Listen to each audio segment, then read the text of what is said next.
હાલો ભાઈ, ઘરની વાલોડની સાથે જોરદાર ઊંધિયું બની ગયું છે. વાહ, બ્યુટીફુલ. હા, સાથે પૂરી નથી બનાવી. લે. અને આજે સ્પેશિયલમાં છે લખનનો બર્થડે અને આપણે ફૂલ સેલિબ્રેટ કરવાના છે વીકેન્ડમાં. આજે અવની ને લખન બે કામ ઉપર છે, તો હવે આમાં કેમ સેલિબ્રેટ કરવું? રાતે આવતા આવતા બહુ મોડું થઈ જાય. એટલે આપણે પ્રોગ્રામ રાખ્યો છે વીકેન્ડનો. શાક બની ગયું, ભેગી રોટલી છે, સલાડ છે, ચટણી છે અને સ્પેશિયલ જોર્ડન. ગજબ. અડદિયા બનાવી નાખ્યા ને એને વારવાનું આરા થયું ને એટલે મેં એને ઢારી નાખ્યા.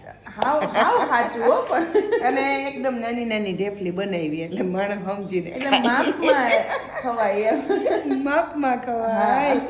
ના ના, એવું કઈ નથી, બેય ખાઈ શકાય, પણ ઓલી આપણે એમ થાય ને કે આમ સંતોષ થાય કે આજે તો બે ઢેફલી ખાધી. પણ અડદિયો એક જ બને એનો. તો આવું બધું છે ભાઈ, ને વીકેન્ડમાં ફૂલ સેલિબ્રેશન થવાનું છે.